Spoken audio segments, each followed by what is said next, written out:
So yun mga karancho, meron tayo ditong gagawin sa ating M3, no.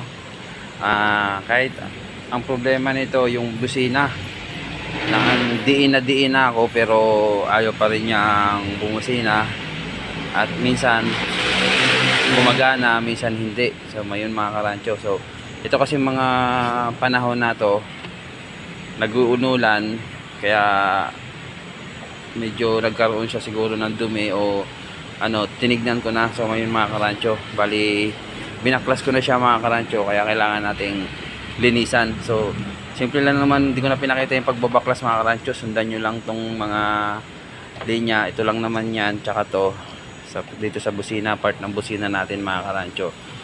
So yun, linisin lang natin muna mga karancho, kasi pag bumubusina ako meron naman, tapos kailangan mo nga lang idiin. So ibig sabihin nun madumi. So yun, lilinisin muna natin mga karancho. So yun mga karancho, ito na pala yung switch, no. Natanggal ko na. Tatlong ano lang naman to, tatlong nut lang, bolt lang naman to, na kung matatanggalin nyo ito, isa, dalawa sa ilalim nitong wire, pangatlo dito kung makikita nyo mga karancho. Yan, so linisin lang muna natin kasi meron naman siya may busina siya, kaya anuhin muna natin, subukan muna natin kung lilinisin. Gaya nito mga karancho, ito yung busina, ito yung contact ng negative ng busina, ito yung positive niya mga karancho. Yan, ito yung nagko-contact na dalawa, kaya ito yung dapat nating linisin mga karancho. Okay, game. Ang palinis ko nga pala dito mga karancho, ano lang to, inner pala, paint cleaner.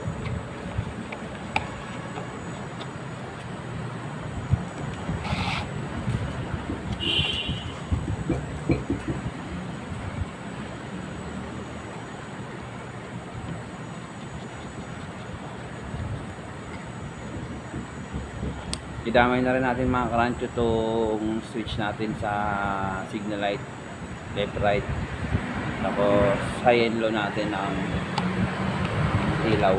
Linisin na rin natin yan, magkakasama lang yung mga karancho.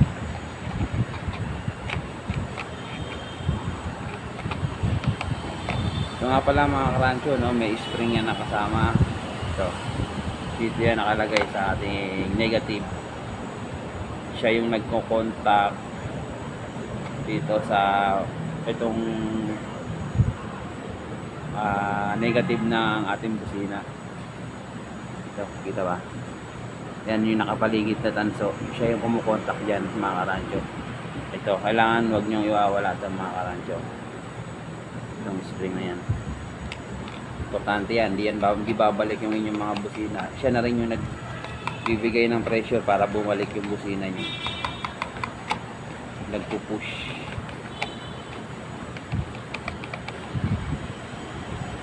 Ito mga karancho, ingatan nyo to, ito yung nasa taas dito sa ating busina, tatanggal yan.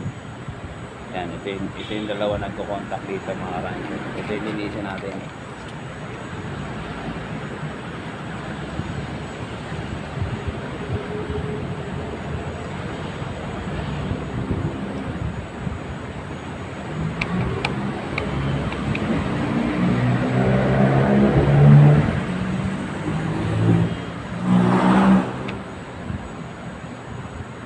Kailangan malinis din yung string mga karancho. Yun na nga, ito mga karancho, kailangan lagi rin malinis yan. Isa rin to sa kailangan malinis natin, kasi ito yung contact ng negative, silbing contact. At the same time, ito na rin yung nagpo-push para bumalik yung busina natin.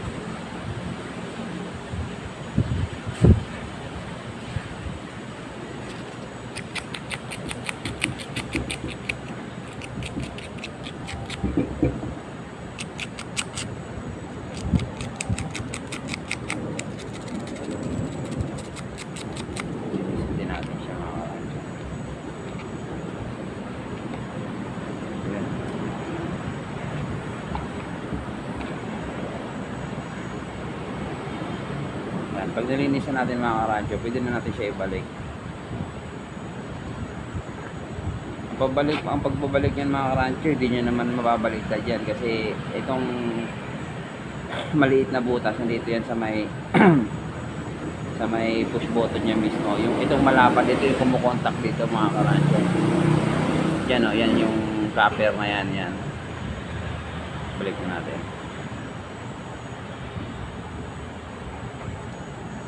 Yan, kita nyo mga karancho yan, ang ganyan siya.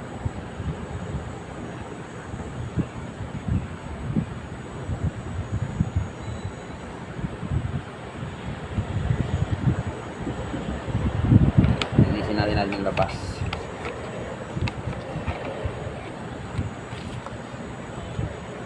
Okay. At yung pinaka-contact niya din dito sa loob mga karancho, ayan. Linisin na rin natin yan. Ingatan nyo lang mga karancho kasi itong mga to may mga spring yan. Baka pag ganun nagalaw nyo is tumalsik.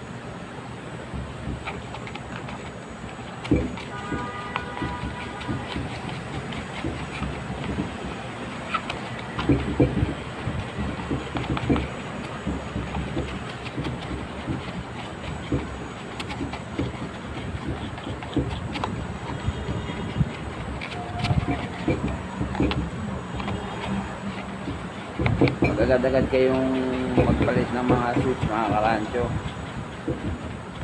Linis lang yan, mas matibay pa rin talaga ang mga stock natin mga karancho.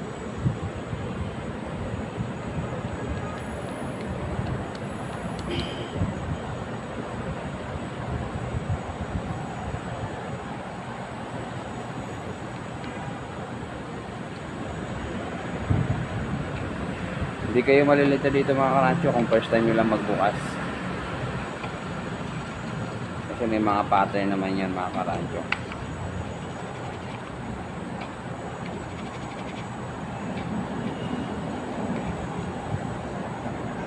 Ayan, dumi oh. Grabe oh. Itim na yung kulay nung thinner natin mga karancho. Kailangan natin ito linisin. Talang buksan naman natin. Linisin natin ng mabuti.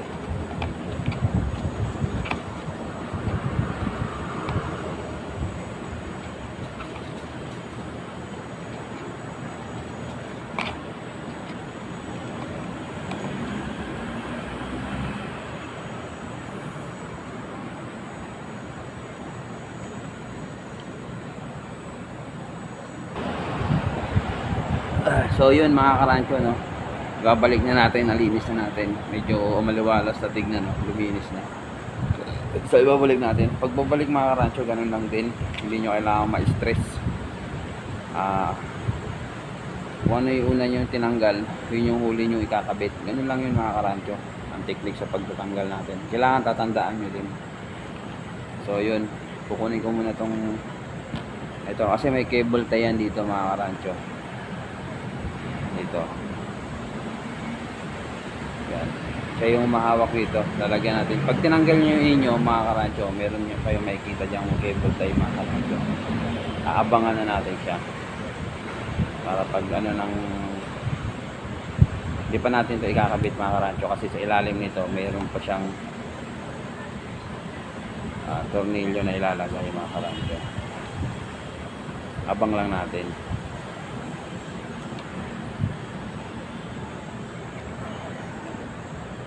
So ayan o, karancho. Yung butas na yan o. Yan. Yan. Pag ginanon mo yan dito karancho, sa ating wire yan, nakaipit. Ayan o. Pag nilak mo agad to, cable tie natin, hindi mo maikakabit. So yun muna ang gawin natin karancho.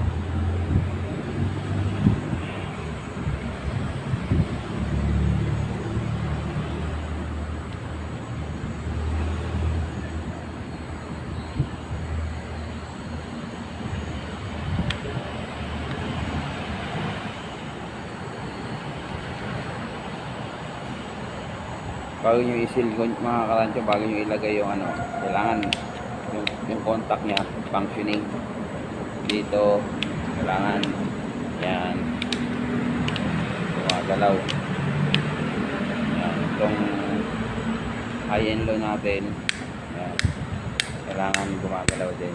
So yun, i-tornilyo na natin mga karancho. Unahin natin dito yung nasa ilalim ng wire. Tatlong tornilyo lang ito mga karancho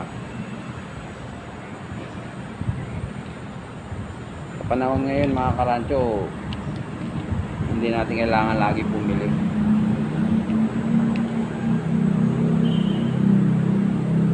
Kung kaya nyo gawin nyo na lang.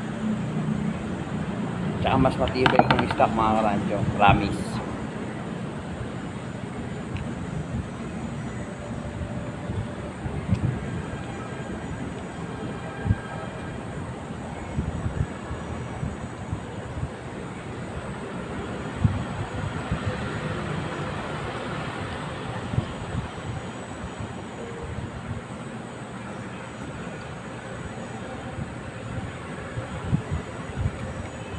Sa bagay, kung may pambili kayo mga karancho, ito ay tips lamang dun sa mga nagtitipid, mga karancho kagaya ko. Kasi wala tayong pambili karancho.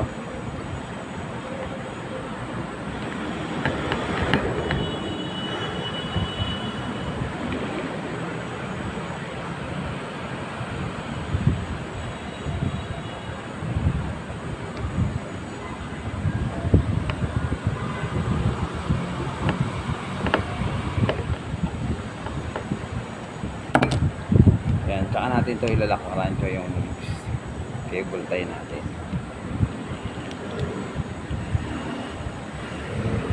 Kasi yung mahawak dito eh.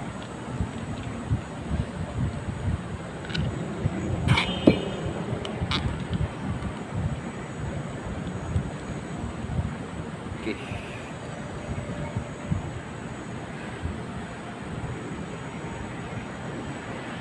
So yun. Nakabit na natin mga karancho. Tingnan natin. Ito, bumabalik mga karancho. Ito, left right. Yan, kailangan yan.